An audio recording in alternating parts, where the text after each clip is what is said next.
С Михаилом Петровичем Щетининым связан огромный пласт развития российского образования. И не только российского.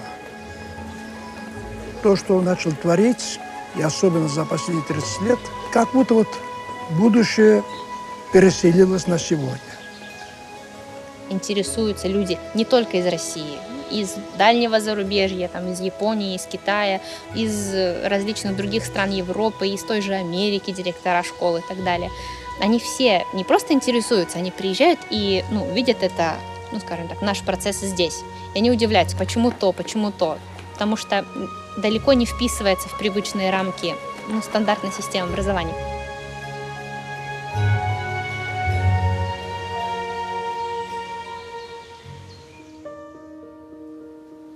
Кулешов Иван Сергеевич, город Новороссийск.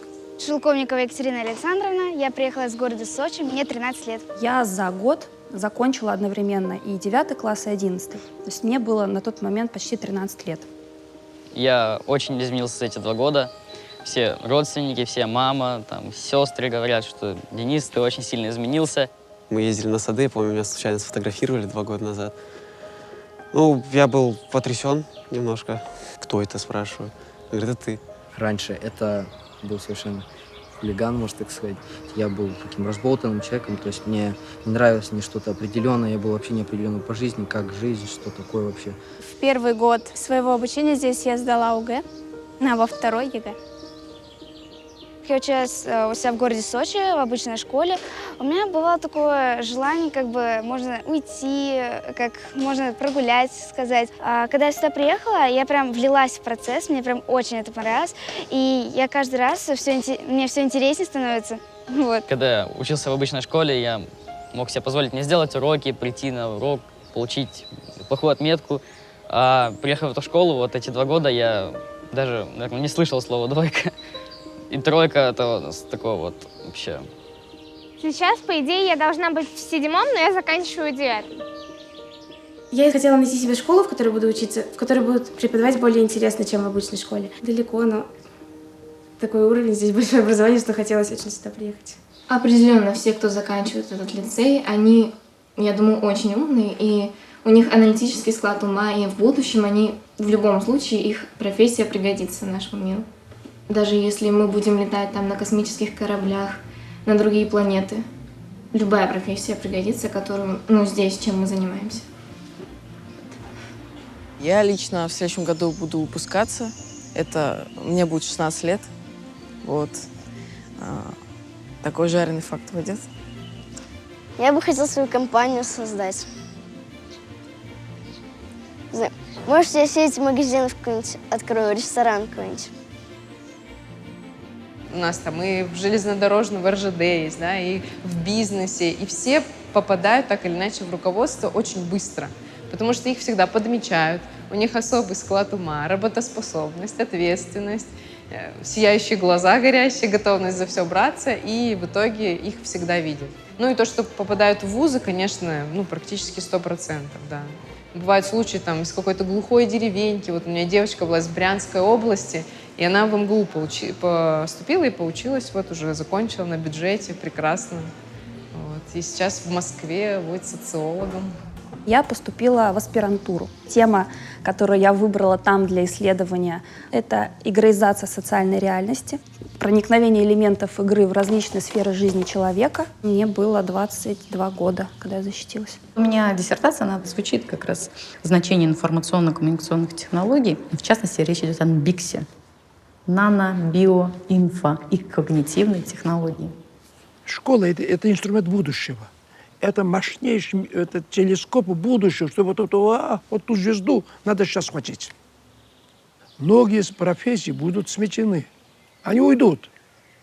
Те, которые сейчас очень модные, доходные, они могут мгновенно исчезнуть. Школа должна понять, образовательный мир, что у человека надо развить творческие способности. Это другая педагогика. Не обучать, а раскрывать. Раскрывать те глубинные возможности, которых мы сейчас нашим обучением покрываем асфальтом. асфальту хорошо уложили асфальт, можно танцевать, можно ходить, можно проехать над этим асфальтом. И не думать, что там под асфальтом осталась трава, которую можно принести некую необозримое будущее, в общем. Вот в таких образовательных пространствах не только зачатки, есть очень серьезные продвижения в этом поиске. Миша, иди сюда.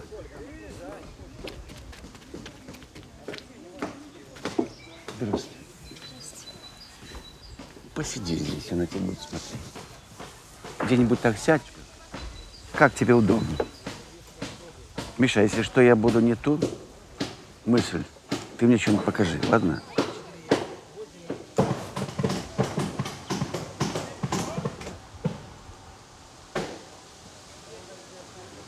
Парни, спасибо.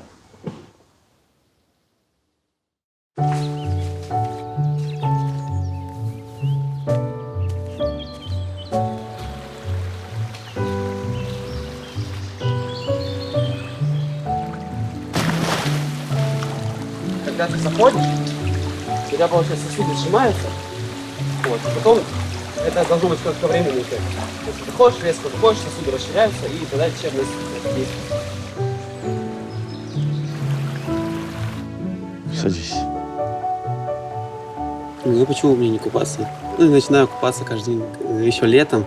Купаюсь, хожу, уже холодно. А почему бы зимой не купаться? Хожу, и спокойно уже зимой купаюсь. Ну, я считаю, что это здорово. Нет, на самом деле холодная вода, она возвращает человеку здоровье. То есть, в общем-то, организм привыкает преодолевать сложности. Ну вот Иван тут сидит, он у нас вначале не прошел вступительное мероприятие, мне показалось, ему не хватило здоровья. Но когда он все-таки добился и к нам поступил, речка сыграла большую роль. Поступал 4 раза еще.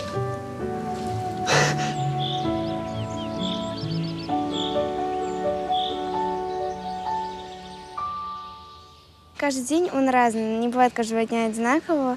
Вот. И каждый день у нас он подвижный и очень жизненный. Подвижный образ жизни – это хореография или рукопашный бой, русское искусство. Но в промежутках у нас бывают еще дополнительные занятия. Это у нас рисунок, ансамбль песни и швейная мастерская.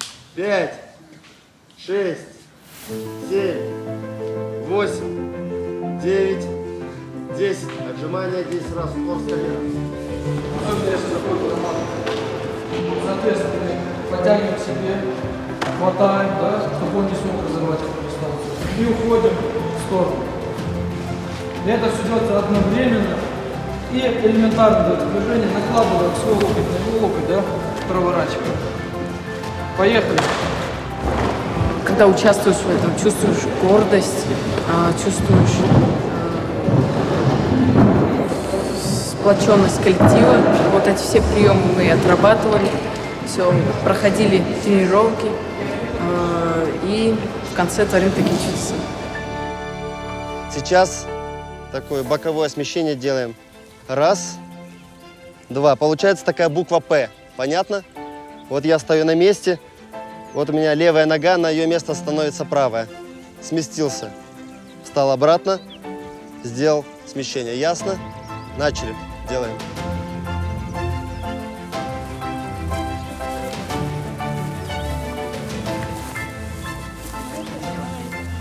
Ученики в обычных школах, они не на такой степени развития, на которой, может быть, находимся.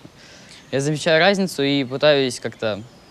То есть, если, допустим, вот мы ездили на экзамены в обычную школу в ПШАДе, заметно, кто из этих всех людей мы, лицеисты, кто спокойно могут сидеть на месте, и те, кто при выходе учителя, допустим, там начинается анархия или еще что-то такое.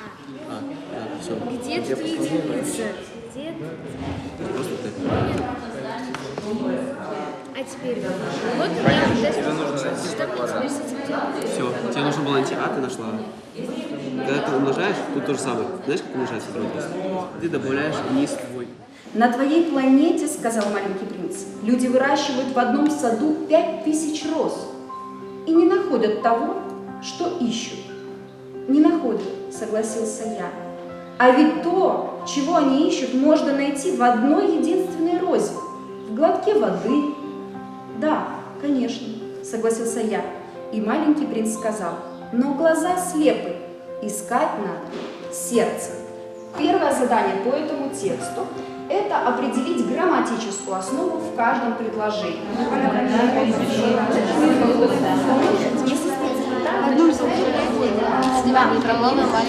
Потом вода была непростая. Почему для нас тоже вода может быть непростая? От чего это зависит? От человека, кто-то говорит, кто-то от ситуации. Мне больше кажется, что может быть от человека. Там говорить хорошие слова в воде, то она будет принимать такие более... Структуру свою менять. Анна Дмитриевна, наверное, вам, да, рассказывала на погружении? Какой ученый об этом говорит? Масару Эмото. Масару Эмото, да? Вот тут уединились двое-трое. Один маленький, а другие взрослые. А маленький их учат английскому. Это работает хорошо. Они как-то удивительным образом еще друг с другом резонируют, поскольку они одного возраста или недалеко, да, друг от друга. И они действительно помогают. Может быть, у них какой-то еще свой язык. Может быть, это от того, что меня все равно воспринимает Татьяна Михайловна, да, где-то может бояться спросить. А друг друга можно свободнее себя чувствовать. Эта психологическая раскрепощенность, она позволяет легче воспринимать информацию. 3АБ. Поставьте пару подобных начинающих. Подобные в каком смысле? Это значит, которые похожи чем-то. У которых и буквенная часть, и циферная часть похожи. К примеру. Если в обычной школе в день, там, допустим, первая половина дня уроки идут последовательно, то есть идет математика, русский за ним, там, физика, там, химия, допустим, то у нас есть так называемое погружение. То есть у нас один урок может длиться 2-3 дня. Я считаю, это намного полезнее, потому что когда подряд уроки идут, остается какая-то каша в голове, в общем, непонятно что-то. 2-3 дня позанимаешься, допустим, там, чем-то отдельным, у тебя четко прорисовывается какая-то картина, и все, четко и ясно. Ребенок изначально не делит мир на физику, химию, математику, биологию и так далее. Они все о жизни. Каждый предмет можно объяснить при помощи другого. Практически, они все связаны, и поэтому мы проводим часто такую работу, когда связываем все предметы, ищем места, где они стыкуются друг с другом. Несколько наук связываются, допустим, химия и география. Их можно связать через металлургию или какое-то другое направление. Также у нас здесь пишут в конце года каждый проектно-исследовательскую деятельность. Это тоже является смешение нескольких предметов. Это очень интересно. Наука уже пришла к тому, что открытие совершается на стыке.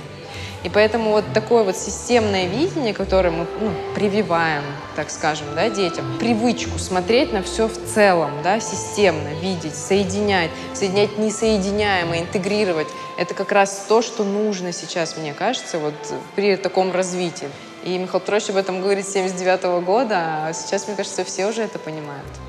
Это очень важно, да. Буду рассказывать про Китай. Что именно? Часть, где Китай прославился изобретением софтвера. Прям, вообще молодец, я не знаю. Спасибо. Благодаря ассоциативному мышлению они могут делать ассоциативные мосточки из физики в математику, из математики в химию, из химии в биологию. То есть мы всегда даем все, чтобы ребенок не думал, что он начинает всякий раз что-то там сначала. Потому что все находится во всем. Это принципиально важно. Я больше в техническом профиле себя проявляю. Это физика, химия. Мне очень нравится. В этом году пишу проектно-исследовательскую деятельность как раз-таки на тему металлургии, смежной с химией.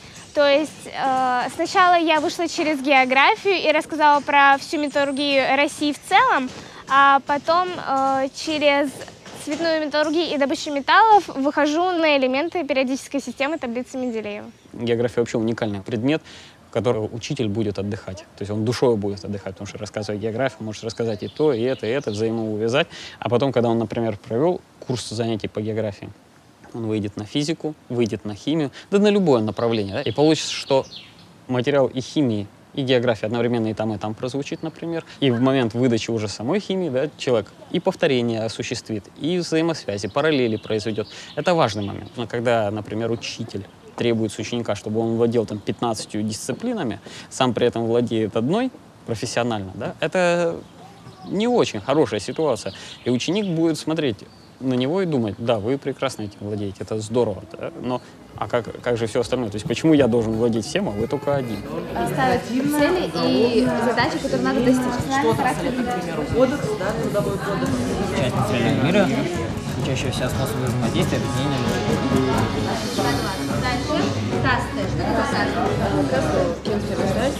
Где человек обязан. Для кого? Для какой страны свойственно каста? Индия, да? Что они говорили? Что для того, чтобы поменять свой социальный статус, нужно заново родиться. Да, как говорили? Пик просто времени, когда раз изменилось. Типы мироздания бывают научное, философское, обыденное и художественное. Наши преподаватели объясняют сначала какой-то материал. Там очень красочно все, картинки, примеры приводят из жизни часто. Мы все запоминаем. И на следующий день, вот 11 класс рассаживается, мы садимся по экипажам, и мы им рассказываем, тоже так же с примерами, какой-то свой новый пример приводим. И они все запоминают, потому что не там научными терминами, а как-то по-особому, можно сказать, по-детски. Когда мы передаем то, что мы накопили, там, даже за один день, то, что мы рассмотрели за один день, уже это другое качество полученных знаний. Потому что человеку приходится пропускать через себя что-либо для того, чтобы это рассказать. И тогда у него возникает свои вопросы, он понимает, где нужно глубже посмотреть, где нужно глубже узнать. Обращаем внимание на сходство славянской буквицы и английской буквица «Ижа». Ну, сама идея вообще обратиться к буквице пришла после того, как я познакомилась с исторической концепцией лингвиста Драгунского, Александра Драгунского, который приводил примеры, что очень во многих словах английских прочитываются русские слова, если убрать первую «с». Вот small, допустим, «с» убираем, конкретно читаем «мал». Если splash, «с» убираем, «плэш» – плескаться. Если skate, «с» убираем, кататься. И вот это вот сравнение, то есть я призываю детей относиться к языку как исследователи, да. Они не просто пришли взять от меня какую-то информацию, они сами участвуют в этом исследовании языка и сравнительный анализ проводят. Они понимают, что да, это имеет место быть, и сами исследуют, и сами находят очень много общего интересного. Везде к школьникам относятся так, что они ученики, должны просто запоминать и потом просто рассказывать. Но здесь мы сами можем разрабатывать какие-то системы, как объяснять, выстраивать свою мысль так, чтобы было понятно. И это хорошо на нас влияет, ну, это можно увидеть. Рахим, объясни мне, пожалуйста, 12. Давай, Вася. Оператор, это важный отдел головного мозга, который имеет непосредственное отношение к мотивации. Мне кажется, 1 и 4. То есть переступай. Пишется пре. Понял, да? Ореха, запеченного в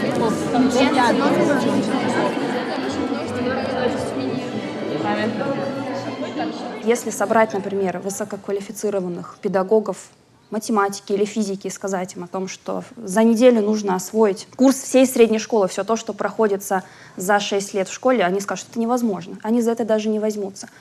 А мы брались с большим удовольствием, потому что у ребенка еще нет представлений в голове, рамок и стереотипов о том, что это сложно, о том, что это нереально. Он просто берет с радостью, да, что что-то новое сейчас ему предстоит, и делает это. И это первое, что, наверное, самое главное меня здесь отозвалось в моей душе, что вот есть возможность сделать взрослые, серьезные задачи, что с нами не говорят, как с теми, кто готовится жить, как с теми, кто еще чего-то не понимает, но обязательно поймет, вот мы тебя научим тому, как нужно жить, как нужно делать. А тебе говорят, вот твоя жизнь, и ты ее сам строишь. И это потрясающее ощущение. Михаил Петрович, он отличается тем, что никогда ребенку не дает игрушечных задач. Никогда он этого не дает. Мало того, когда педагогический коллектив в чем-то хочет, ну, часть педагогического коллектива, может быть, сглазить. В частности, я бы так думаю, пройдем вот здесь так, может быть, помягче. Михаил Петрович никогда нас не призывает к тому, чтобы мы строили какие-то вот игрушечные механизмы образовательного процесса, игрушечные цели образовательного процесса. Оно должно быть все настоящим. В общем, есть у нас задумка такая в школе сделать свою кузницу для того, чтобы заниматься ремеслом. Это может использоваться там, в быту, да, элементарно, чтобы парни понимали, как заточить нож, как его обработать, вот на кухне, да, допустим. Вот. И, соответственно, чтобы мы могли сами себя снабжать деталями для украшений, для заборов, для перил и так далее. Два парня, Родион, Никита, которые со мной уже упражняются. Вот, мы с ними тренируемся. В общем, набивают руку, учатся чувствовать металл раскаленный. Ты должен над ним стоять, это как ребенок, ты должен его воспитать в этом. Соответственно, потом закалка проходит, это тоже, как есть у нас произведение, да, как закалялась сталь. То есть это металл проходит такие же сложности вот в этом процессе, как проходил вот главный герой в жизни. Поэтому На текущий момент мы с вами находимся у нас на пасеке. Ну, сейчас мы с Тимуром будем анализировать, что у нас здесь есть. Вот матка. Вот она, главная пчела. Это для нас самое важное. Да, вот. Тимур издали тоже определяет, что это у нас главная пчела. Видите, она отличается от основной рабочей пчелы. Ну, чуть-чуть мы ее засмущали. Мне нравится с пчелами работать. Когда я увидела первый раз пчелы, мне понравилось. Но раньше я думала, что они еще сильно кусаются. Ну, нет, не очень. Укусила не так уж и сильно. Чем могуча Россия? Нефтью, что ли? Золотом? Чем она могуча? Духовной энергией, духовной силой. Человеком. Если люди такие, то она еще сильная станет. А почему нужна сильное государство, сильная страна? Да потому что люди спокойно развивались. Больше себя в себе находили.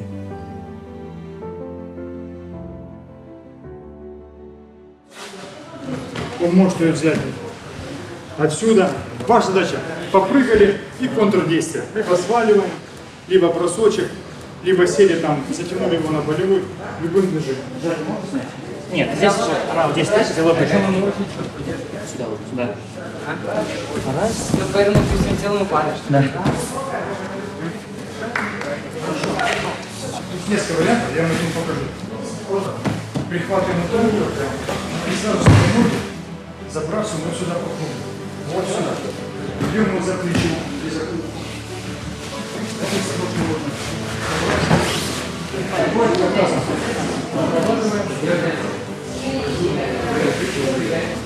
Аккуратно слушаем партнера.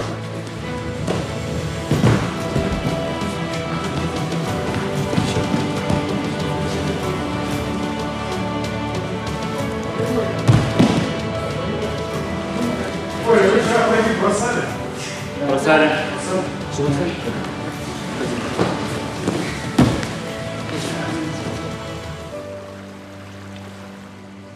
Да, холодная вода. Но мы когда сюда приехали, Да. у нас не было горячей воды. Поэтому в первый год у нас даже матрасами дырки в полах были закрыты. И такое было. Все вот это, все. Это все делали своими руками. Школа от фундамента до крыши здесь построена с нуля. Все это сделано руками учителей, учеников, студентов, которые либо сейчас обучаются, которые либо когда-то обучались. И это построено, это не было взято эти средства у государства. То есть это самостоятельным образом построенный комплекс зданий, который передан государству. Я здесь впервые приехал, когда Михаил Петрович только что начинал строить эти теремки. Дети строили. И я видел детей, которые тут же преобразовывали свою природу и взращивали в себе человека будущего. Все, что мы здесь имеем, вот это все эти строения, дома, это все построено детьми, самими детьми. Это не для того, чтобы их эксплуатировать, а для того, чтобы они просто жили бесстрашно. чтобы они не боялись жить, чтобы любая мысль, какая у них не возникнет в голове, она тут же должна действовать. Кстати, я этому придаю большое значение, чтобы сразу. И у нас все получается.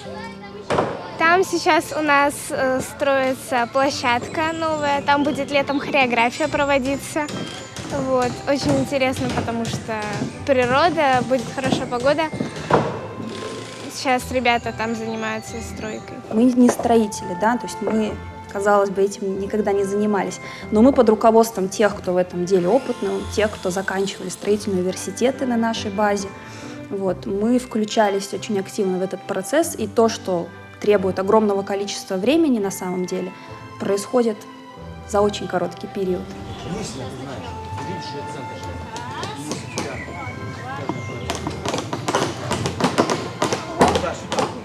И можешь сразу же кисточку. При этом в процессе самого строительства проекта генерально есть, идут изменения. Да? Приходит, допустим, Михаил Петрович, мы смотрим, ага, а вот что если здесь будет вот так? Что если мы поставим большие окна здесь или так далее? Да? Каким образом, в каких цветах? И это рождается вот в самом, ну, в живье, можно сказать. Вот. И потом в это помещение приятно заходить. Ты заходишь, и ты понимаешь, что здесь не было просто строительства, выполнения плана и так далее, и так далее. Здесь была жизнь сама. И это был процесс образовательный. То есть мы сами, как личности, мы формировались, мы развивались. Не в том, что мы научились что-то делать, да, а в том, что мы изменили мир вокруг себя, в том, что мы помогли кому-то, в том, что, ну, в общем, иначе идет жизнь после этого на самом деле. Нам привезли готовые, ну, вот это вот все деревянное привезли готовое. Вот. Потом мы строили вот эту пристройку. Вот это мы все сами делали. Фасадные работы, то есть снаружи все покрывали, все делали. И внутри плитку и так далее. Все делали мы. Потом рисовали. Там живут наши учащиеся девчата. Вот. Очень удобный, хороший дом. Это все основное, конечно, я умею.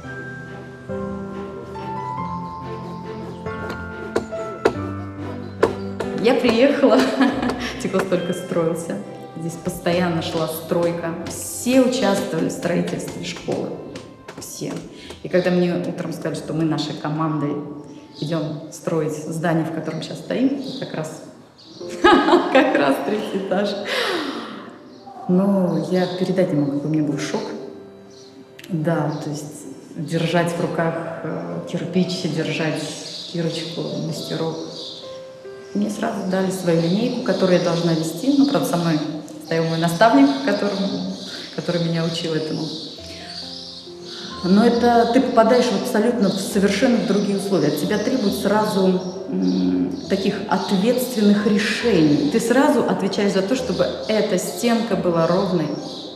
А эта ровная стенка — часть школы, часть учреждения, в котором ты же сам потом и будешь учиться. Ну, твое миропонимание, твое осознание, оно меняется с такой скоростью, вот у меня менялось с такой скоростью. И там, кто глупые думают, что вот мы детей эксплуатируем, это от того, что они не знают ребенка. Кстати, строительство Родины – это среда, в которой растет человек. Да, Миш? Да. Вот посмотрите, как он смотрит. Какие у него глаза. Вообще, сама преобразующаяся среда – это уже Тикос. Среда преобразуется. Кстати, к нам жители, как раньше, к колхозу. Что бы им не надо, они идут к нам. Это сразу, что в Тикос пришли, в смысле, в школу. Значит, все будет сделано. Так что мои не боятся жить. Правда. Миша, да я у тебя спрошу. Тебе страшно переходить в этот мир, который вокруг нас? Нет, не страшно. И мне с тобой не страшно. Вот смотрите, что он в себе несет. Вот он сейчас площадку строит. Знаете, дед его, когда я начинал работать, он был один из первых, кто помогал нам строить школу. А он был главный лесничий края. Если бы дед увидел, что его внук делает. В принципе, формируется качество личности, которое бы строило жизнь во всех ее проявлениях. Строить жизнь уже сейчас здесь. И это умение строить жизнь и смотреть постоянно на этот процесс из будущего, он и заложен вот в самой нашей жизни здесь, в лицее. Когда мы разговаривали по поводу технологий, она у нас максимально приближена к реальному строительству, к реальному дизайну, к реальным проектам в области сельского хозяйства. Это не всегда удается отразить на бумаге. Образовательная деятельность, она гораздо богаче. Но мы к этому тоже стремимся, чтобы бумаги максимально отражали богатство нашего образовательного процесса. Но это всегда конкретный результат, с которым ребенок, продвигаясь по жизни дальше, имеет как ценную инвестицию такую вот собственную. Все, мы во все вкладываем свою любовь, свою душу. Эти костюмы, мы в них выступаем, но их шьют не только профессиональные люди, но и еще и лицеисты, которым это тоже нравится. Они приходят сюда, чтобы заняться тем, что им нравится. Вот. И, конечно, никто, как в обычной школе, не будет там портить стены, парты там, потому что здесь все дышит любовью нашей, все создано нами.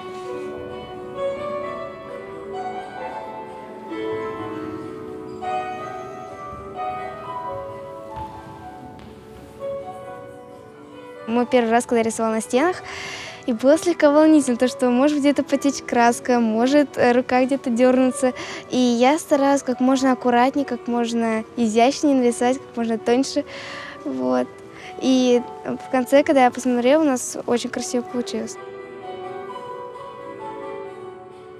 Чуть-чуть гордости, что вот я нарисовал, я смог нарисовать. Вот. И, в принципе, очень приятно, что с тобой рисовали твои друзья, подруги. Вот. И это так приятно, что, вот, допустим, я порой поднимаюсь сюда, и так приятно, это я рисовала, это мы тут рисовали тогда, столько воспоминаний сразу. Я считаю, это очень важно, что человек может что-то передать, красоту чего-либо. Допустим, картина, да, если ты написал ее с душой, это будет другое ощущение, чем просто нарисовал. То есть рисунок, он наполняется чем-то таким необъяснимым, что очень приятно видеть. Вот. Мне больше нравится, когда нарисована природа. Не знаю, мне приятно видеть, как, допустим, процветает Родина. Вот. И лично мне нравятся больше такие картины. Вот. И я, в принципе, считаю искусство все, что у нас здесь происходит.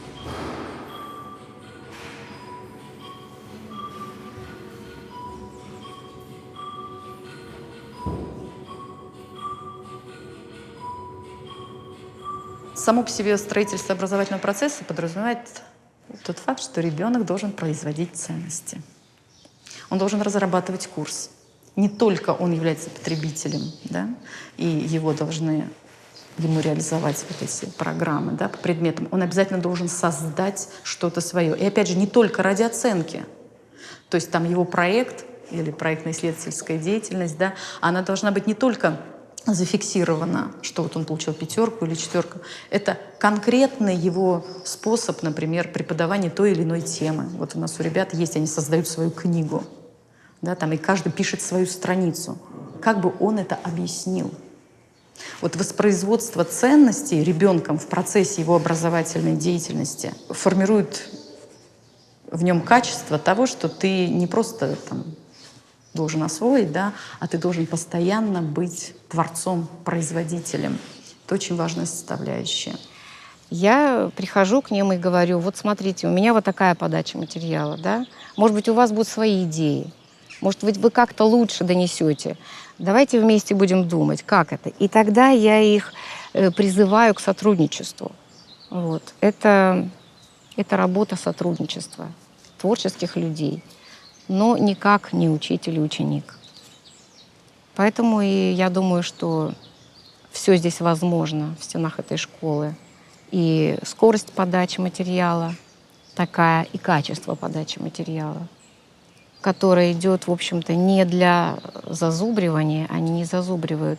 Если они уже что-то взяли, они берут это навсегда.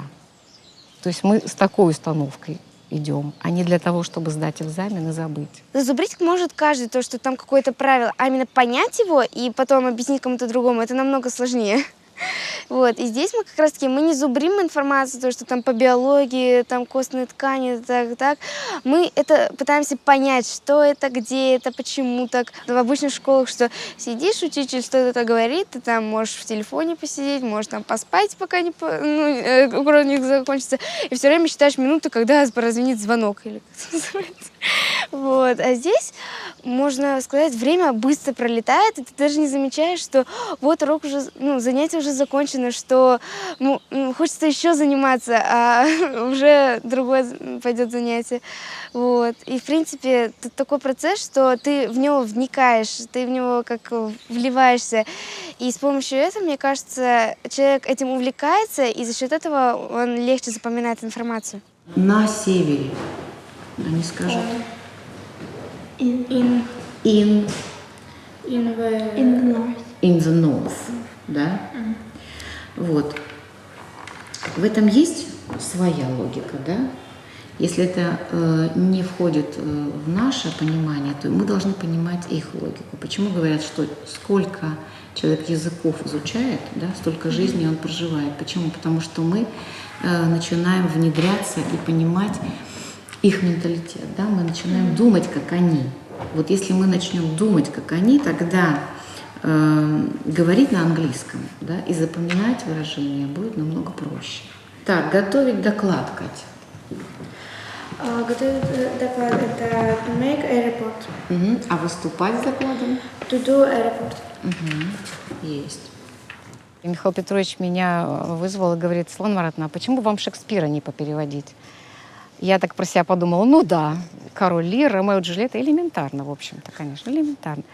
Вот. Но я понимаю уже, что Михаил Петрович ничего просто так не говорит. И за этим что-то стоит, потому что и учебник, и аспирантура мне уже подсказали, что все, что он говорит, имеет под собой почву. Вот, почитали. Я прихожу домой, и мне вот стучатся какие-то строчки. Я быстренько записала, получился сонет. Я никогда сонеты не писала. И такая мысль пришла, что вот если я его на английский сейчас переведу. И через полчаса у меня получился перевод этого сонета. Думаю, ничего не буду говорить детям, принесу, покажу. И говорю, вот смотрите, тут у меня еще один сонет завалялся, тут Шекспира. Я говорю, выберите, пожалуйста, какой вы хотите выучить. Вот они выбрали мой, естественно, потому что он на современном английском. И только одна у меня, значит, учащаяся говорит: Светлана Маратовна, что-то странно как-то. Все сонеты на старом английском, а этот на новом. Я говорю, да простит меня Шекспир. Я говорю, это был эксперимент. Вот. И я говорю, ну тебе 5. Ты молодец. Я говорю, что увидела старый английский, новый английский. Вот. Это опять-таки вот побудило, да, вот Михаил Петрович дал вот такую вот искорку опять, да, толчок, трамплин для того, чтобы мы развивались дальше и что-то новое еще исследовали. Что у вас сейчас было? География. Как она прошла? Отлично. Спасибо, парни. Просто когда видишь движение вокруг себя, то всегда думаешь, как поощрить. Чтоб было. Знаете, когда поощряешь то, что делаешь, то и строишь. А не поощряешь, значит, ты не участвуешь. И тогда вокруг тебя все растет. И, кстати, сам ты такой и нужен. Спрашиваем, как пчелы, Михаил Петрович. Он не кусается? Он говорит, не, не кусается. Он сам может укусить. Это такой парень. С характером. Ты откуда сам? Я из Сибири, Иркутская область. Иркутская? Байкал?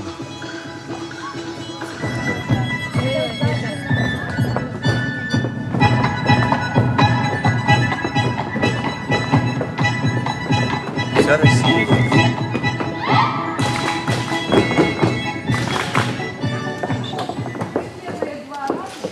Раз, два, еще раз, и перепрыгнуть.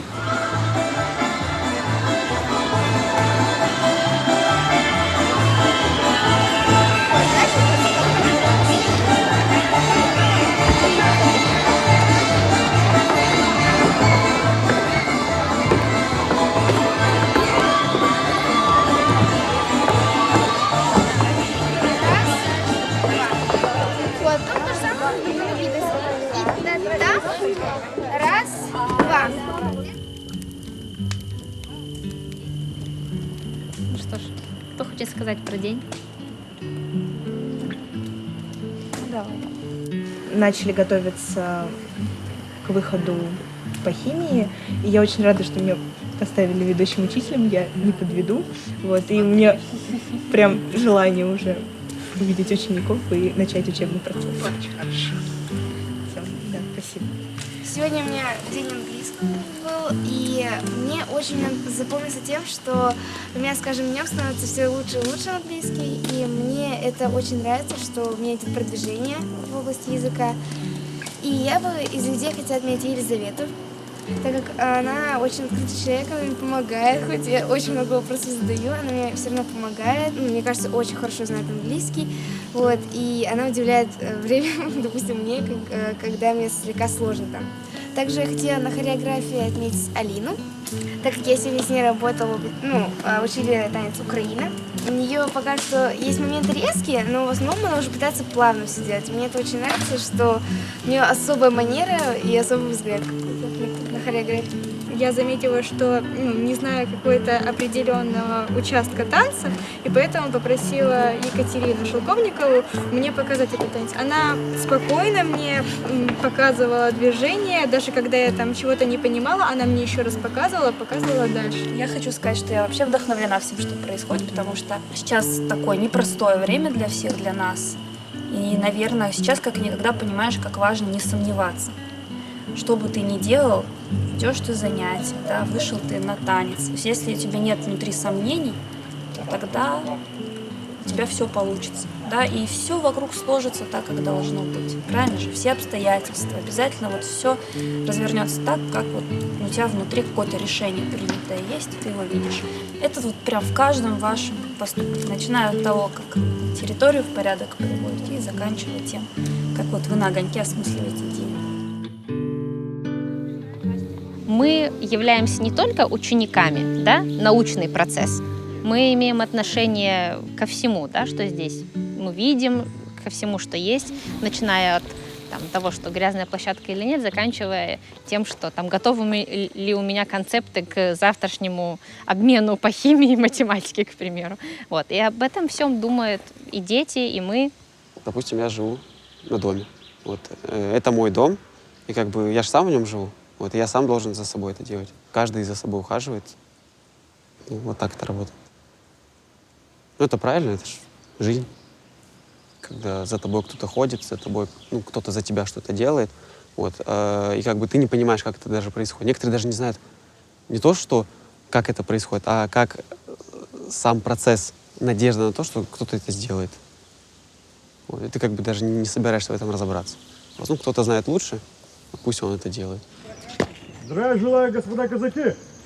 Здравия желаю, господин атаман! Первый, второй, второй. Когда мы приезжали, там же постовые стояли. И они стояли все такие красивые, постовые, подтянутые, вот, в форме, портупеях, красивые берцы, вот. И я почему-то представил, что я хожу в этой форме, и у меня тоже какой-то хотелось, чтобы у меня вот так было. Вот. И я подумал, я поступлю сюда. Раз. Вот, мне это надо. Два. Раз, два, три, четыре. Раз, два, три, четыре. Раз, два, три, четыре. Раз, два, три. Посмотри, куда они пошли. Всего, они уже пошли на рабочие места. Мы домой. Целую папу. Тикос — это, я не могу сказать, что это просто деревня, да, в которой мы так расцвели, что ли, в каком-то смысле. Но это такое соборное пространство, наверное, собирательный образ, наверное, я скажу так. Потому что, в первую очередь, это, конечно, Михаил Петрович, то есть это его личность, от него, потому что все, скажем так, идет, да, основной, главный процесс в нашем лицее. И так как мы с ним имеем честь и возможность работать и жить все это время, конечно, я думаю, что мы тоже стараемся нести эту, главную мысль, что ли, да, любви к родине, любви к Отечеству, быть соучастным с событиями, которые у нас в мире происходят и в нашей стране происходят. Быть, в принципе, включенным во все, что происходит не только здесь и сейчас, но и вообще, в принципе, везде. Кстати, я очень люблю Родину. И слова Семена Гордова «надо оставить род», этот великий князь нам оставил в наследие, чтобы держали, продолжали, и свеча, чтоб не погасла. Вот если это есть у учителя, то есть учитель. Надо оставить род, чтобы держали, продолжали, и свеча, чтоб не погасла. Ничего здесь нет такого высокопарного. Это просто программа жизни любого психически нормального, живого человека. И когда так себя чувствуешь, и есть с кем строить род, то это же и есть счастье. Михаил Петрович в своем мышлении, прежде всего, государственник. И когда мы строим наш образовательный процесс, я повторюсь тому, что он всегда насыщается такими очень глобальными, настоящими смыслами. Если это хореография, то эта хореография сразу, и занятия искусством, сразу по всем направлениям, которые представлены фактически у всех народов нашей многонациональной страны. Вот этот вот первый опыт строительства межкультурных отношений, он не теоретический, а он простраивается из конкретных отношений, из любви к культуре различных народов. Фактически здесь представлена вся Россия.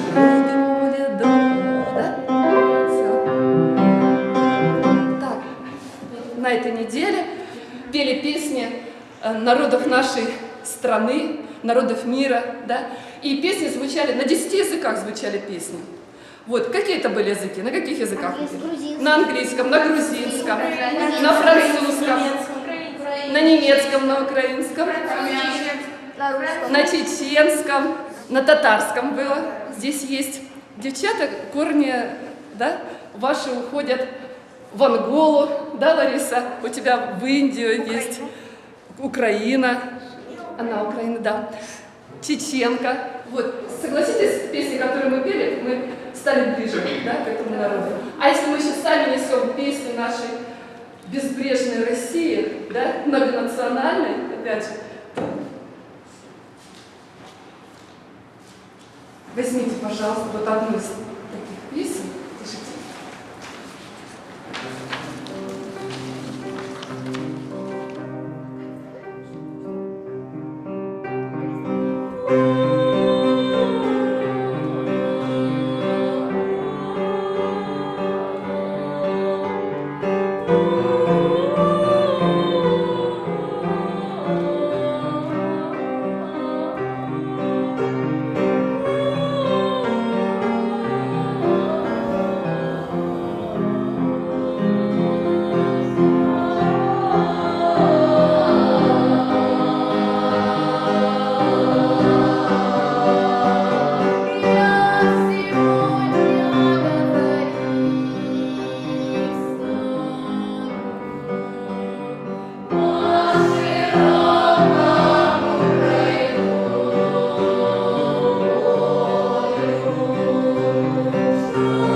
дети не знают этих песен, но когда им открываешь, и они это берут с таким вот чувством бережности.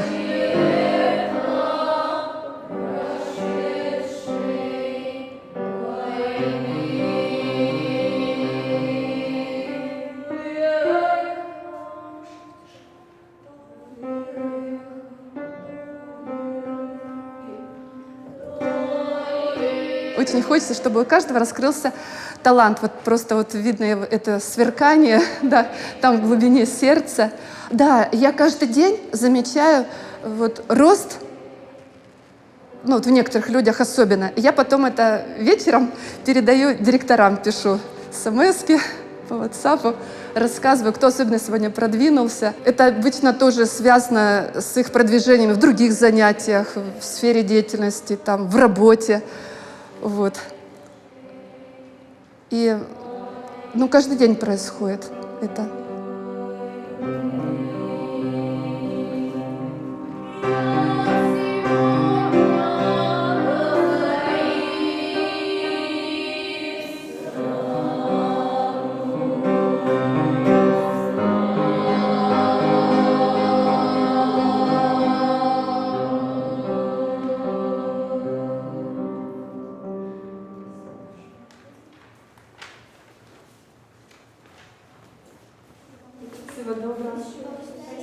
Я приехала сюда в 88 году.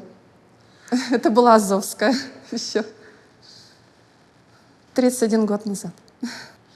Ну, я вообще мечтала очень увидеть Михаила Петровича. Несколько лет, еще со школы. Я читала о нем. Вот, и после музыкального института я узнала, что как раз Михаил Петрович приезжает к нам в Краснодарский край. И я поехала, ну, шла так, пела, представляла, как я буду экзамен сдавать Михаилу Петровичу. Вот. И остановилась машина вдруг такая. И там оказался Михаил Петрович. Вот. Меня взял. Экзамена не было. Я жила в Турции, и моя мама всегда искала лучшие и лучшие системы образования. Поэтому я меняла много школ.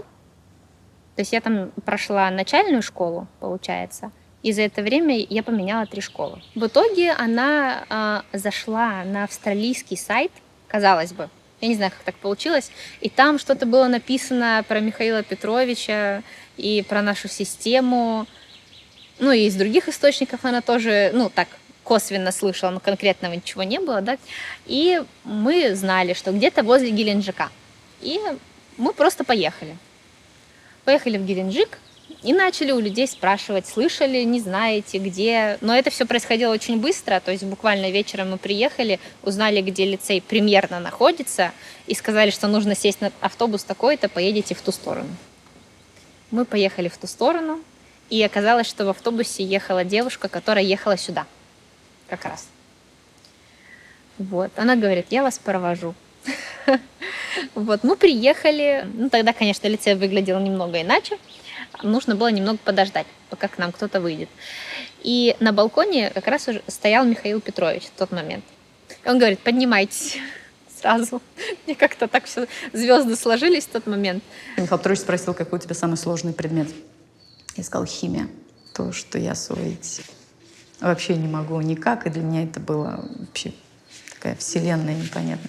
Но Михаил Петрович поручил мне именно этот предмет. Мало того, он сказал, что я буду выходить с ним в качестве учителя. С этого все и началось. Конечно, педагогический талант Михаила Петровича в том, что он четко может вот определить, с какой грани, с какого первого шага можно начать ребенку действовать в нашей школе. Вот он может каким-то образом так это увидеть, что даже попадая в какой-то учебный коллектив, где существует там свое расписание, своя логика развития, мы можем это все перестроить под какого-то одного ребенка, если Михаил Петрович порекомендует сделать вот таким образом. Здравствуйте. Здравствуйте. Ну, куда ни пойду, везде вы. Здравствуйте. Здравствуйте. Здравствуйте. Ты откуда такие солнечные девчата? Здравствуйте. Здравствуйте. Здравствуйте. Хороший. Ты уже здесь? Да. Спасибо.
Скільки не вертався, ти не вшанував. До свидания.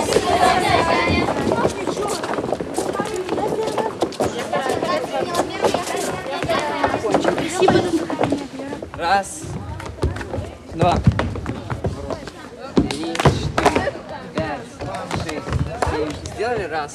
Делается отсюда. Раз, два, три. Раз, два, три, 4, 5. Не жаб. 5, 6. Встали. Вообще отлично все проходит, все четко рассказываем. Зоя первая начала гистологию, чуть-чуть волновалась, я подсказывал. Вот, также вечерняя хореография. Это такое вообще для меня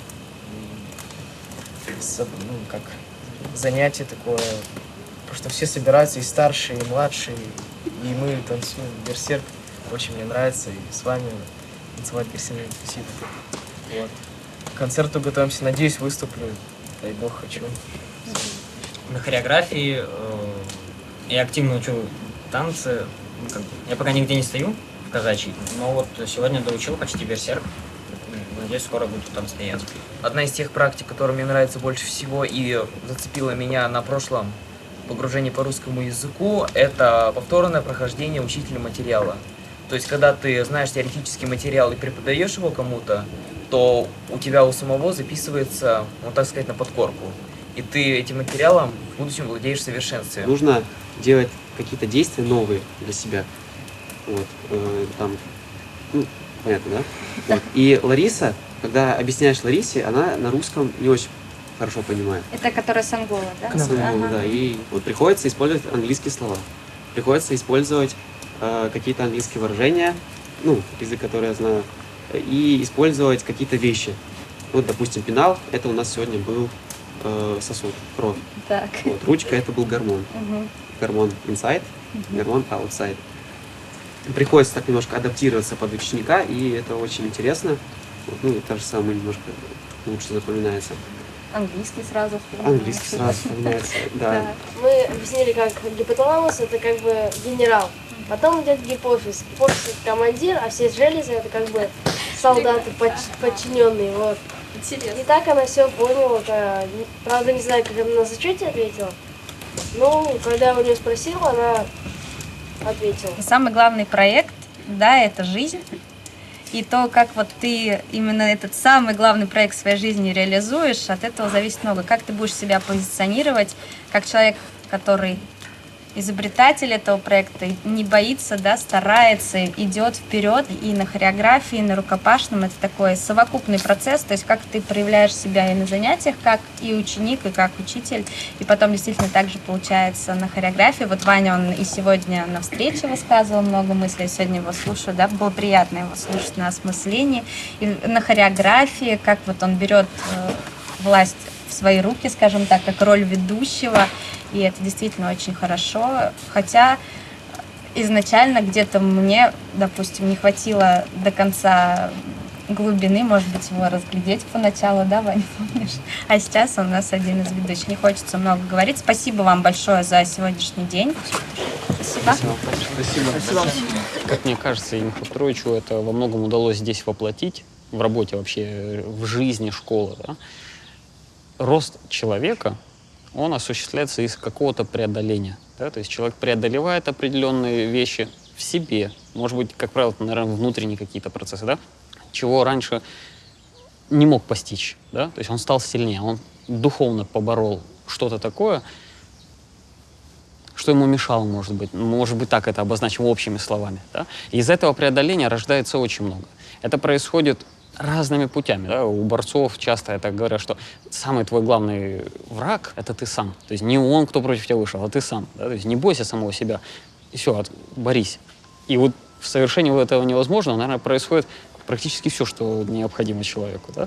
Такие ситуации я проживал много раз, и все мои друзья до одного, они все это проживали. Вот это такая краеугольно важная вещь, когда ребенок побеждает в освоении какой-либо темы, которую он никак не мог до этого освоить, и там сдавал ему плохие оценки, и тут он ее осваивает, происходит очень такой важный момент, да, в его вообще понимании и веры в то, на что он способен, что он может делать. Молодец. Спасибо. Кстати, сам успех – это же… Спасибо. Приятного аппетита. Сам-то успех – это в свой час. Само слово русское – успех. Если ты не в свой час, то ты опоздал. Если ты ребенку не помог сейчас, то ты не успел. А если ты не успел, значит, он не состоялся. А если он не состоялся, будет беда. Потом возникают проблемы. Поэтому, мне думается, все образование не успевает. Потому что дети живые. И они очень подвижные. Может, я и головой-то верчу туда-сюда, потому что, чтобы успеть вовремя быть там, где уже он пошел.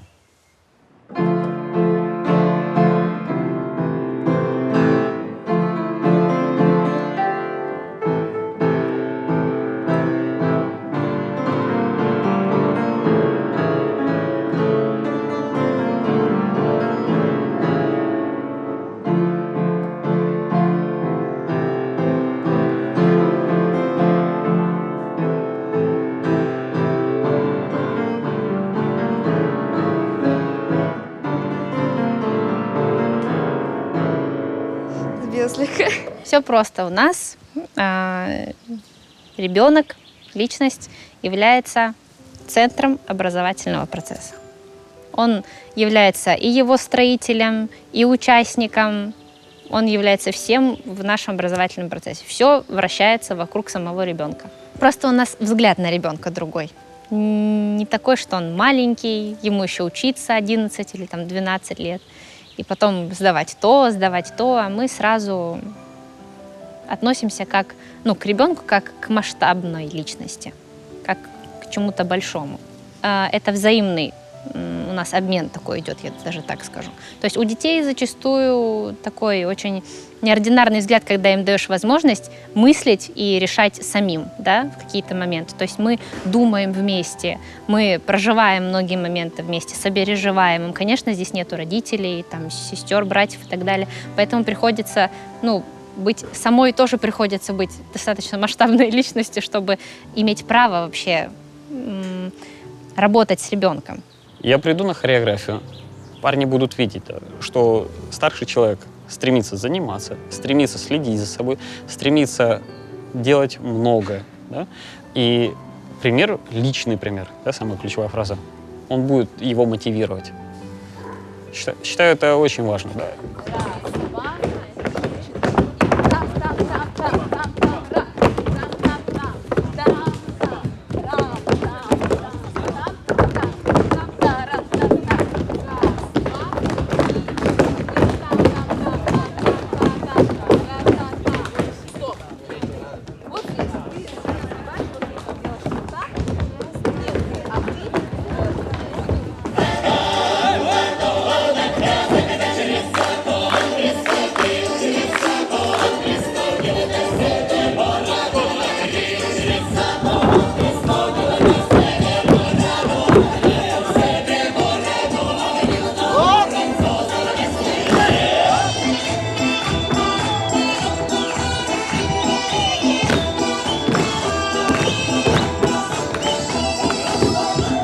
кто-то из моих коллег достиг высокого уровня в танцах, в единоборствах, в пении, в изобразительном искусстве.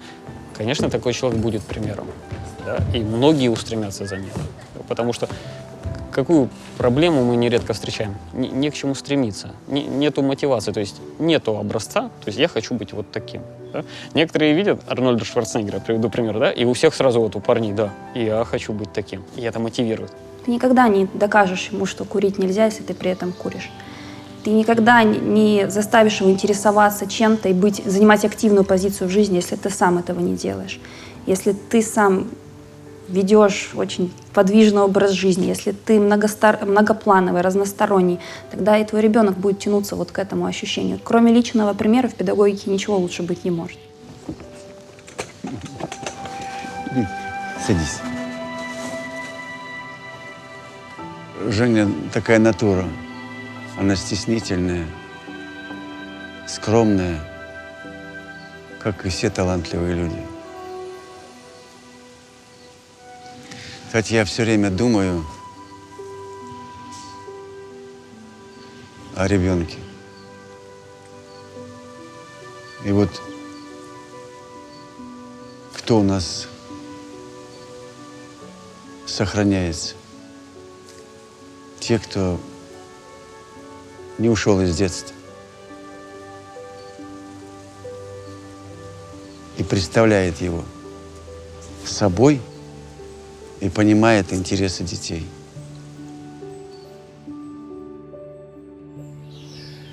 У нас очень мало в обществе людей благородных, великодушных, отзывчивых, людей преданных, людей, которые искренне любят Родину. Я не имею в виду того, что тот факт, что дети, повзрослевшиеся, обязательно должны быть привязаны к тому селу, к тому участку, где свой огород, свой домик стоит. Дело не в этом. Человек должен облететь всю планету, потому что планета для нас построена, для нас создана.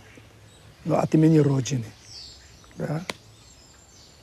От имени моей Грузии, от имени Великой России.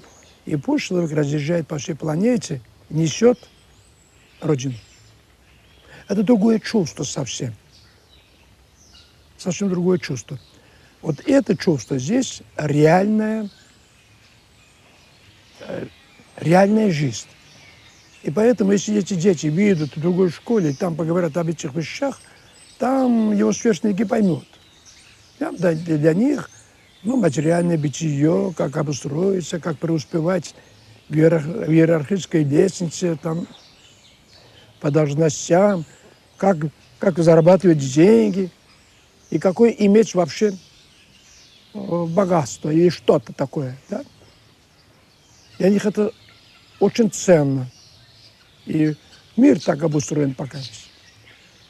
Но вот здесь что-то другое происходит. Странная вещь.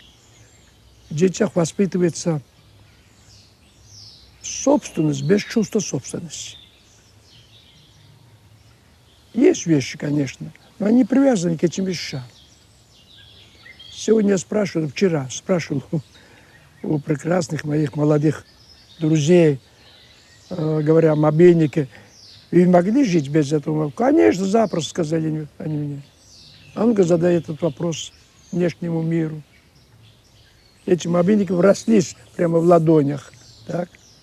Люди мечтают, чтобы прямо там чипы стояли и так говорили. Допустим, ВКонтакте нет, WhatsApp нет, ничего нет, телефона нет, и все. Сейчас я не знаю, чем заняться. До этого не было никаких телефонов, ни телевизоров, ни интернета. Все были постоянно в жизни, они не жили телефонами и так далее, не жили чем-то другим. Сейчас молодежь, у нее очень ценности такие, даже не ценности, а просто... Развлекательные такие ценности, им нужно куда-то они сходить. Не для... Там что-то для поделать. Себя такое. живут, тяжело объяснить. Потребители, да. Общество потребления. Им что нравится, то как на развлечения идут все. Они не ставят себе цель. Нету желания ничего. День живут, как день за днем, они никакой пользы из дня не выносят. Люди следят не за своей жизнью, а за жизнью кого-то. Ну, то есть кто-то живет, кто-то там что-то выкладывает. Вот, им интересно, как кто-то другой живет, а не как они живут. Чужую жизнь проживают. Да, то есть ну, у них это нет собственных вообще. целей, нет собственных каких-то желаний, собственных мыслей. Они просто смотрят, видят, что «О, я хочу так же», и все. Просто впустую время тратится на это. А сам пойти там что-то сделать, чем дома сидеть, ты лучше пойди сам, сними вот что ты сделал, потом будешь смотреть, вспоминать. И это более как рационально и правильнее, мне кажется. Сначала ты должен начать себя как бы с моральных своих ценностей, то есть ты должен всех уважать, ты должен делать не все для себя, а все для народа, для страны. Чтобы люди смотрели на тебя и старались делать то же самое. Делать что-то просто хорошее вокруг себя, не обязательно ждать от этого чего-то, то это вызывает какое-то мнение уже свое у других людей. Если каждый просто из нас будет стремиться к чему-то высшему, к идеалу, скажем так, то мы вышли уже на совершенно другой уровень. И, безусловно, от нас, от каждого из нас очень многое зависит. Ну, я думаю, он все сказал, все верно. Я так же думаю. Запад, что там в Западе? В Западе появилось понятие общества. У нас больше присутствует понятие как народ. То есть Запад присутствует понятие «я», на севере присутствует понятие «мы». Вот. И как бы в Западе ты на Западе. Я не говорю, что это точно. Я не хочу там как-то осуждать Запад. Вот. Но больше там как бы работаешь для себя. Там, чтобы у меня было то, чтобы у меня было это, чтобы я был лучше, чем они. Вот, и пусть они будут остаются такими, а я буду таким. На севере нужно, чтобы как бы были мы, чтобы у нас было все хорошо, чтобы не только я, чтобы другой тоже был. Вот. Если спросишь у кого-нибудь, у какого-нибудь американца что-нибудь о севере, то есть допустим, Россия, вот он скажет балалайка, частушки, вот это. То есть присутствует сакральность у нас. Сакральность — это хранить историю нашу, помнить все, что было. Это относится и к танцам, и к музыке. Вот. А я не знаю, если спросишь у какого-нибудь русского, что представляет из себя Запад, он вряд ли ответит, какие у них народные песни, вот, какие у них народные танцы. Как человек себя, прозвучала такая мысль, построил, да, сейчас так скажем, так он в жизни и будет действовать. Неважно, вот он здесь, к примеру, отучился, в нем закрепилось внутри него правильные вещи, то и там он сможет жить правильно и сможет выстроить свою жизнь. Человек может заниматься чем он хочет, чего он хочет, но главное, чтобы он помогал людям, и всем было хорошо от этого, и тебе от этого дела было удовольствие. Польза, главное, шла для народа, для страны, а не ущерб работать. Вот так тогда получится. На благо будешь работать. Я хочу стать инженером в военной сфере. Я планирую заняться экологией, так как сейчас, в принципе, природа нашей Земли, она страдает, очень серьезно страдает, очень много пожаров, очень много вырубок лес. У нас моря засоряются пластиком и создаются уже острова мусора. И я хочу заняться, допустим, найти такие, как сказать, сделать такие вещи, чтобы можно было постоянно перерабатывать, чтобы на земле не засорялась. Мне нравится обществознание, мне нравится политика, мне нравится вообще мироустройство, в принципе. Мне интересно, как все работает и как сейчас строится и развивается в дальнейший мир. Мне интересно больше, наверное, вот это. Развитие нашего государства, в принципе. У каждого человека есть то, к чему он стремится, что-то в нем такое, что он делает его особенным. Просто какие-то люди это развивают, какие-то нет. У нас здесь набирают школу, чтобы как раз развить то внутри, что есть. Ту особенность в этом человеке. А люди просто в обычной жизни, конечно, тоже могут это развить, если будут заниматься собой, если будут совершенствоваться в своем любимом направлении. В душе что-то может щелкнуть, и все, ты понял, что это твое. Это согласованное сосуществование бесконечности. Не надо диктовать космосу. Потому что космос — это порядок, согласованность, существующая во Вселенной. И дети — это космические существа. Они приходят, зная, что надо делать и когда что надо делать. Поэтому у них надо спрашивать. И когда спрашиваешь, то тогда ты и нужен ребенку. Спроси у него. И подумай, как помочь. Потому что он же ведь не обрел еще, быть может, уверенность в самом себе. Надо помочь. Здравствуйте. Лиза сама к нам приехала с Китая. Вообще она удивительный человек. Видите, ее называют Лизет Романовна, потому что она уже преподаватель. Да? Спасибо большое. Да я тут всех задеваю. Манера такая. Смотрите, она какая. Вот такой, она же учитель. А вот ученики. Полное имя Ишти Диана Хашем Мухаммед Рамадан. Это полное имя. А так я могу сказать Диана Хашимов, Ишти, и все. Ну смотри, вот она пошла, вот она, видно, что она идет, как настоящий человек. Дети от Дальнего Востока до западных наших окраин, север, юг. Фактически представители всех регионов Российской Федерации. Представители зарубежья, ближнего и дальнего. Разные национальности, разные вероисповедания даже. Но вот в этом году у нас особенно такой культурный масштаб наш расширился. Индийские корни и африканские корни. Такие интересные, скажем так. То есть наша география расширяется. Да, у нас уже до этого у нас учились лицеисты из США, кавказских народов, национальностей. Очень много у нас разных. И мы всегда этим гордимся. Михаил Петрович всегда гордился этим, именно нашей географией такой обширной. В общем, дети со всего мира, можно так сказать. Когда мы начинали здесь, мне чеченец говорит: а чему вы, русские, можете научить нас? И пришлось очень много работать с ними, с горцами, чтобы они поехали сюда. И то, что сейчас у нас здесь учатся дети разных национальностей, это очень большая работа с горцами, уважительное отношение к их обычаям и традициям. Кстати, они нам очень помогают. Здравствуйте.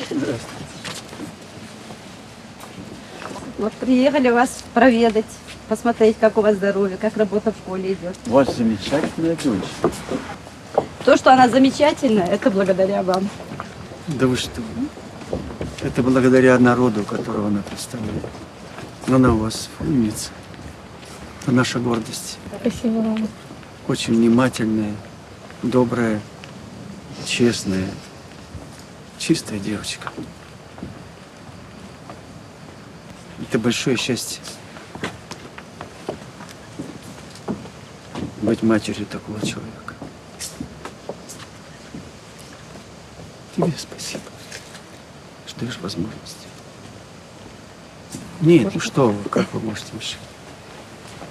Садитесь, пожалуйста.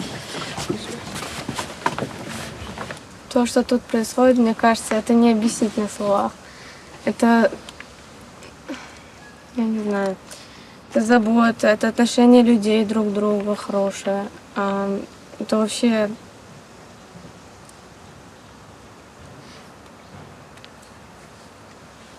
жизнь, можно сказать. Продолжать надо думать об улучшении качества образования. Вот это весь прорыв здесь. Всплеск и движение, всплеск и движение. Если опять что-то притормозилось, снова думай, почему. И так до бесконечности. Но меня всегда это дразнило. Нас всех учили понемногу, чему-нибудь и как-нибудь. Я понимал, что это не есть хорошо. я все время старался сократить время человека, наполнив его глубоким содержанием. А время само на учебу раздвинуть так, чтобы ребенок мог жить, думать, действовать, открывать, запоминать, понимать, сопоставлять, сравнивать. Мы везде ищем смысл. И когда его не находим,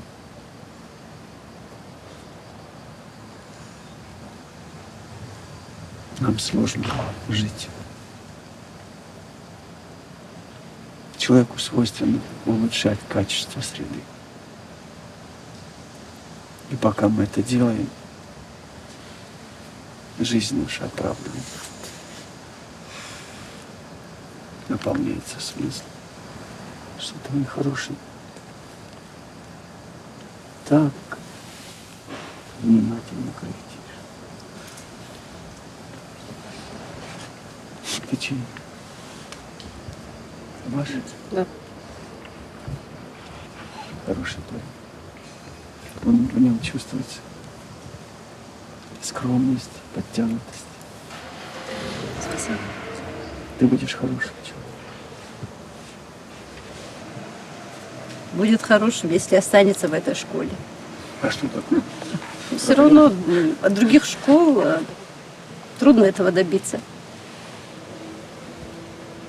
Да он же сама школа.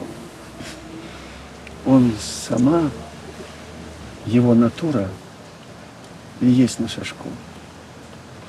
Но кто-то должен развивать. Даже если у нас в обычных школах в ребенке это есть, это наоборот скрывается. Никто не хочет развивать. Если в ребенке есть талант, он просто гаснет. Это беда. Это Это несчастье. Потому что если погибает талант, погибает человек. Прям в самую точку задеваете. Петр Михайлович. Да? Это мой сын. Да. Морская пехота. Прям сказывается в нем. У тебя будет место для одного человека? Есть, да. Возьми, пожалуйста. Хорошо. И держи ее. Теперь он точно не упустит. А теперь вообразим, что учителя поняли смысл такого подхода к детям. Учителя России поняли этого. Жалеют, что раньше так работали и перестраивают себя. Просто вообрази могущество России. Сама до сих пор даже не верю, что вот это все существует. И много лет вот я внутри понимала, что так должно быть, где-то что-то наверняка есть, но где же этот рецепт, скажем так. И вам огромная благодарность за все годы, которые вы посвятили этому великому делу, плоды которого мы сегодня можем использовать в своей деятельности. Это очень великое и доброе дело. У нас много детей чеченцев.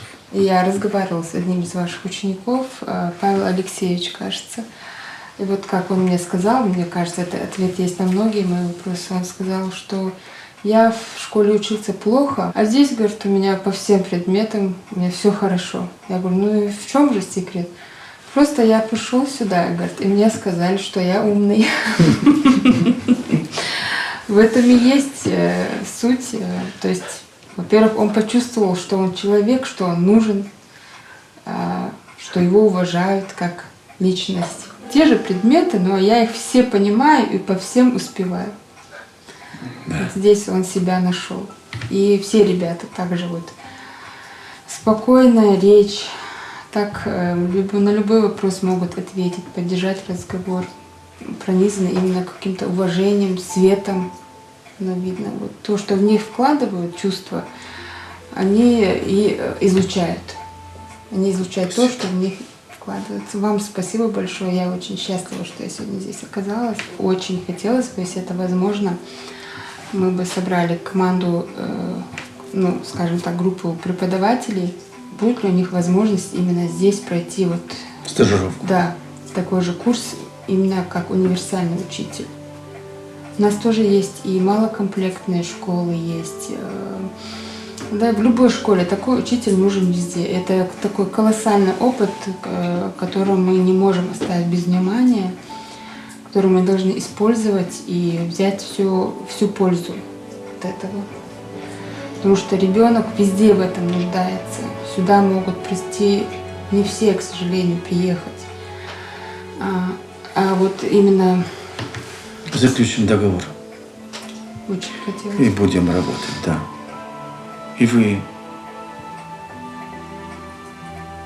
с одной стороны, не ждите,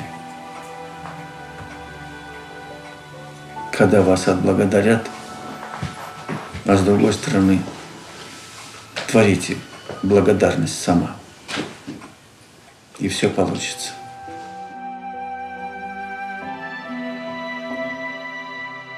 Почему это так? Пора уже проснуться. Это как колокол, это как набат. Это школа. Это как набат, понимаете? Это будет мысль. Пришедший здесь обязательно возвращается с вопросом, загадкой. Правда, как мне быть там, где я стою? Как быть? И этот набат обязательно, но это не один, правда, где-то еще есть, но это один из самых ярких российских набатов. Вот такие набаты, наверное, и могут пробудить тех, от которых зависит что-то. Не от всех все зависит. От которых, от некоторых, может зависит даже судьба народа, судьба планеты.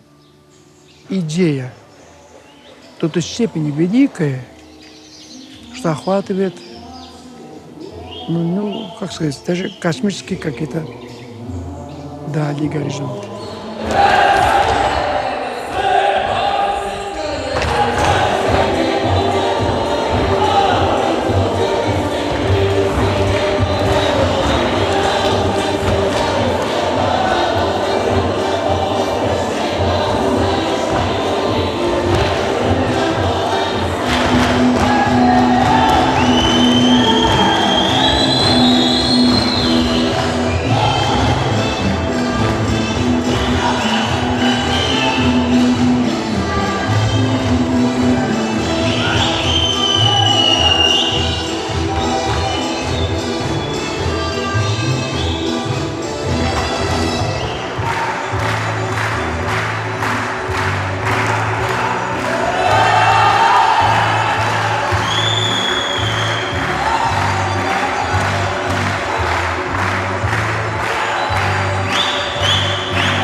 Всех приветствую.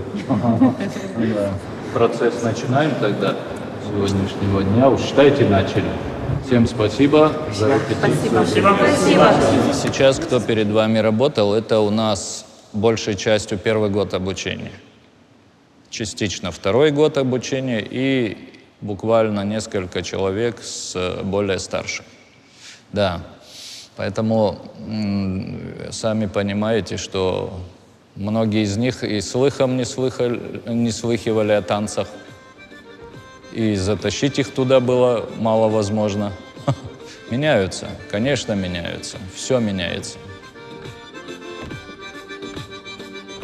И, конечно, то, что все люди в одном ключе поле работают, это немаловажно. Ну, возможно, есть у кого-то такие команды. Попробуйте найти еще. Я очень хотел бы, чтобы они были счастливы. Танец, любое дело, оно в принципе подразумевает победу. Постоянный труд – победа. Это не только танец, конечно, но любое дело. Это становится привычкой, а потом стержнем. Они расширяются постоянно, и я так думаю, что у них будущее. Все очень просто на самом деле. Основная формула какая? Один за всех. Ну все, поехали. Репетиционный вариант? Да, я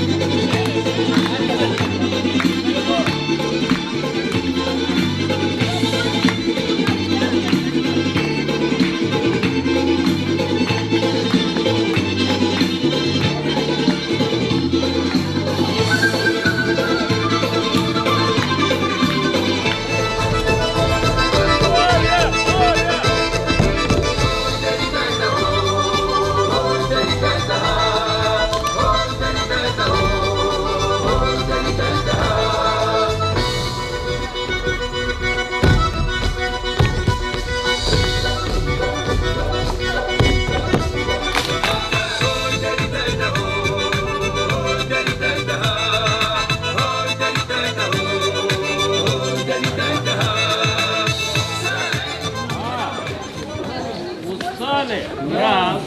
Устали раз и себя не заставляете. Я заставляю. Конечно, вот это по поводу дня даже у нас. Хорошо. В этом же порядке мы сейчас в медленном темпе нашу дорогую.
Хорошо. Ну ладно. Друзья мои. Да.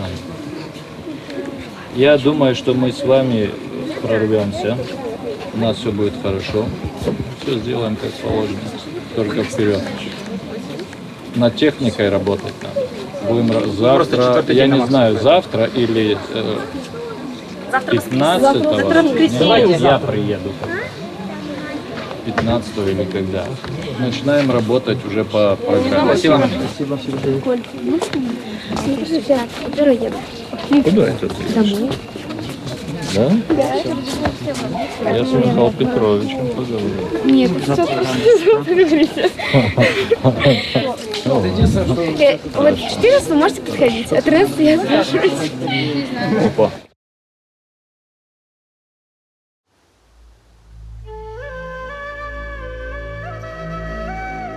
Я есть здесь.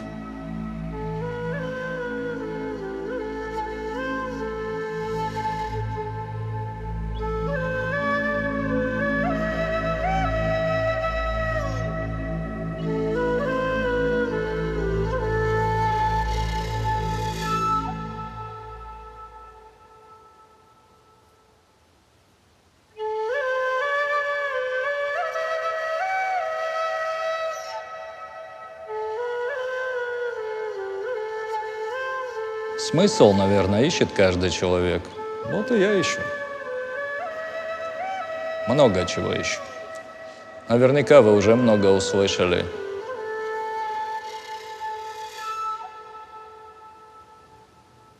Мы занимаемся здесь народными искусствами не случайно. Для того, чтобы у тех, кто приходит сюда, пробудилось вот это какой-то хотя бы интерес, хотя бы это ощущение какое-то внутри шевельнулось, которое позволит потом человеку иначе смотреть на то, что приходит. Правильно же? И наш ансамбль, и песни, и танцы, и наши изобразительные достижения, да, это все, мы все стараемся делать на профессиональном уровне, на высоком, для того, чтобы человек не воспринимал это как что-то такое, как самодеятельность, как что-то неважное.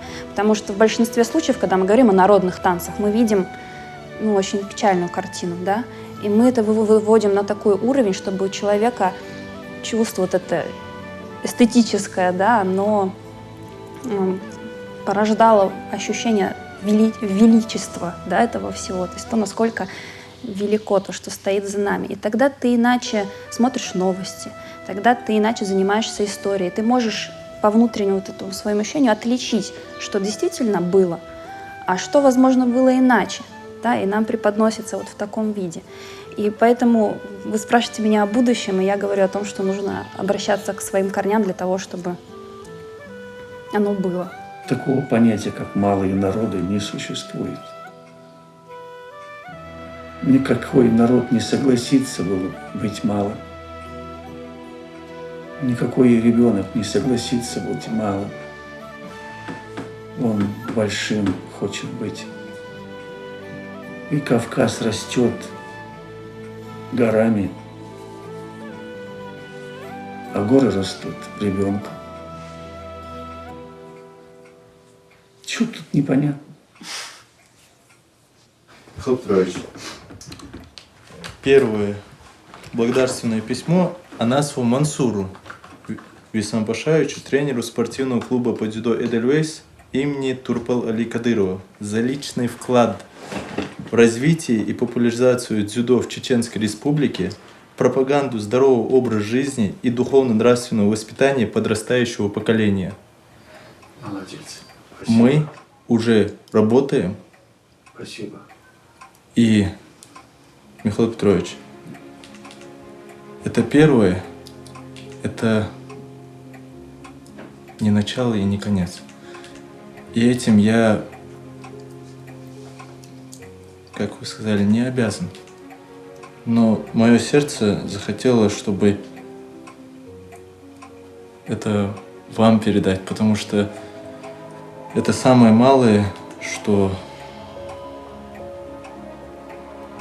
я хочу показать, что это благодаря Всевышнему и вам, Михаил Петрович. Щетинин Михаил Петрович, спасибо вам огромное от лица чеченца Анасова Мансура Висамбашаевича за поддержку, за веру в будущее. Я обязан этим вам. Можно передать вам, пожалуйста, Михаил Петрович?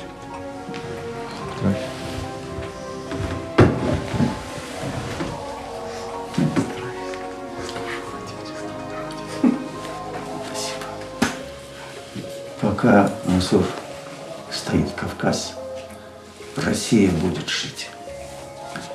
Пока Чечня живет миром на Кавказе, горы не обрушатся. Я отвечаю на ваши вопросы. Я горец. Я очень люблю Кавказ.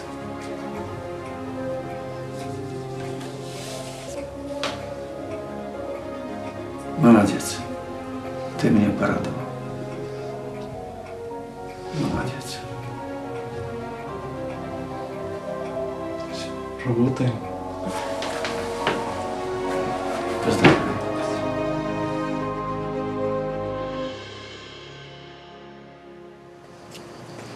Вы несете с собой победу. Вам могут много раз еще мешать. А вы идите, идите, идите, идите, идите. Я это говорю из опыта моего. Да? Новое всегда страшно. Просто люди страшатся что-то иного. Для них это всегда в штыки, но всегда везде так было. Особенно если штыки есть. Спасибо. Дальше мы с Ириной Вячеславовной. Но знаете что, жизнь ведь разная, это нормально. Так и должно произойти. Какое бы общество ни было создано, без такой борьбы, без таких камней преткновения, открытых, скрытых, но идея не продвинется. Идея нуждается в точилках. Да, и в этих вот столкновениях нуждается. Если идея сильная, она пробьется. Ну, может быть, понесет кто-то жертву. Так? Ты падаешь как жертва, а идея пошла дальше. Она пошла и начала торжествовать через других. И так и должно быть. Это нормально. Если человек поймет, что это нормально, так он будет бесстрашным.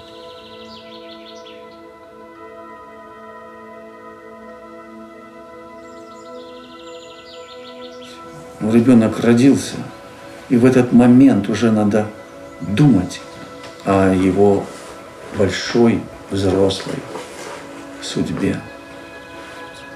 И надо с ним уже говорить, как со взрослым, чтобы потом не переписывать, не пересочинять. Смотри на ребенка, как на явление Вселенной. И никогда он не будет сопротивляться, он будет с тобой работать. Любить ребенка и никогда его не сдавать. Относиться к нему как к самому лучшему человеку на свете. И тогда все получится. Никогда не изображать из себя больше, чем твой ребенок. Не изображай из себя малым, потому что тогда ты портишь ребенка. Он должен смотреть всегда на тебя, как на высоту. А для этого надо его любить. Потому что навязывать ничего не надо. Я говорю,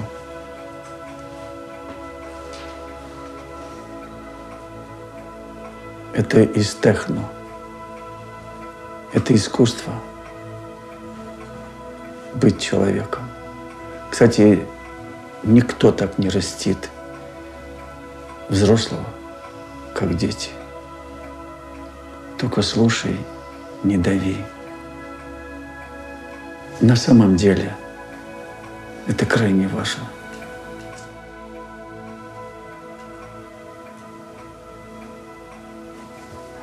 Мне на всю жизнь запомнился урок, который я получил от моей дочери. Я был директором школы, и когда бы она ко мне не приходила, а мне все было некогда. Все некогда. Не надо присваивать ребенка себе. Если он к тебе пришел, твой ребенок все отменил, и на него смотри во все глаза, потому что дети – это случай, который стучится к нам в дверь. И надо обязательно его принять. Так вот, ребенка можно только хвалить. А не умеешь хвалить ребенка, то ты не папа и не мама. Но когда бывает приведут ребенка и начинают его, вот он такой-сякой, ему нужна то-то, то-то, и вот он то-то, то-то, то-то. Зачем ты это делаешь? Потому что ты лучший для него. Ты отец или ты мама. Это значит тот, кто хвалит. Если я не умею хвалить, то я и не должен говорить. А если я говорю, как человек, я могу только не хулить, а возвышать. На что бы человек ни посмотрел, он должен высоко видеть. И тут, когда вот возникает вопрос, а что вот делать, если там... А ты поднимай твои синие горы. Не умеешь — молчи. Не веришь — не показывай. А если показываешь, то верь. Я рискую говорить средства информации, но будет нечестно, если не скажу самое главное, что, может быть, является секретом ребенка. Его хвалить надо. Дай Бог, чтобы матеря это почувствовали. У человека нет конца, чтобы он совершенствовался. То есть он все время может совершенствоваться, нету конца. То есть если ты что-то достиг, это твой ноль. И ты должен каждый раз улучшаться. Вот. Нам говорили, что, вот, допустим, ты достиг какого-то уровня по хореографии, теперь это твой ноль. Ты достигаешь еще дальше еще.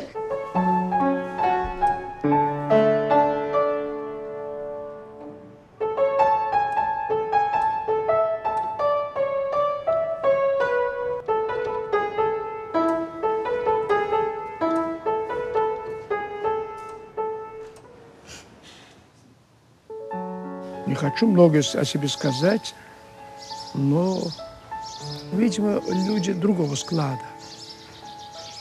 Так?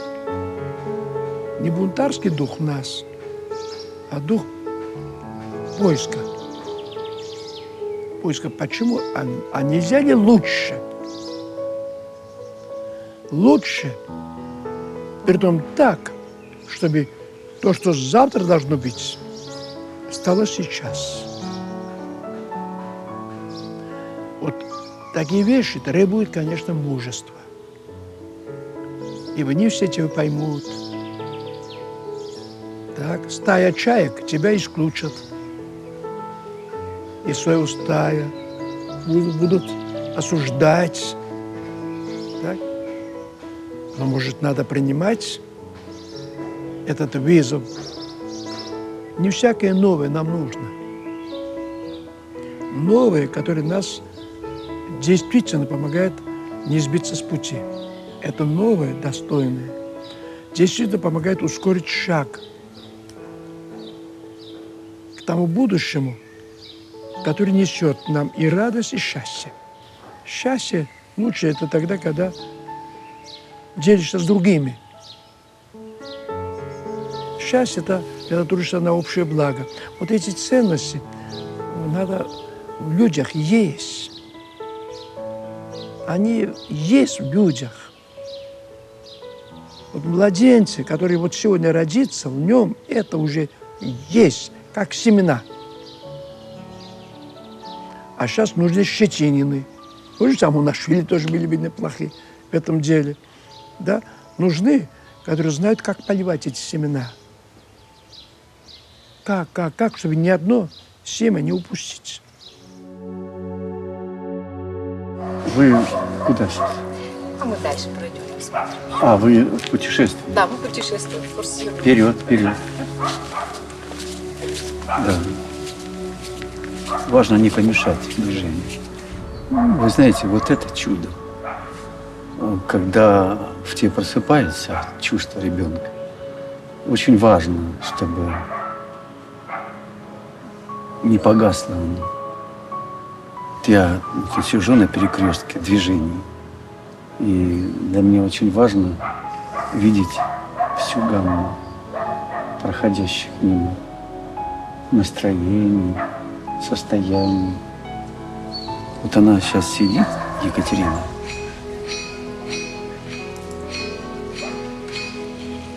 а она сама, видите, как реагирует на эти слова ветер. Она сама чудо. И мое чудо состоит в том, чтобы увидеть это чудо и не остановить его продвижение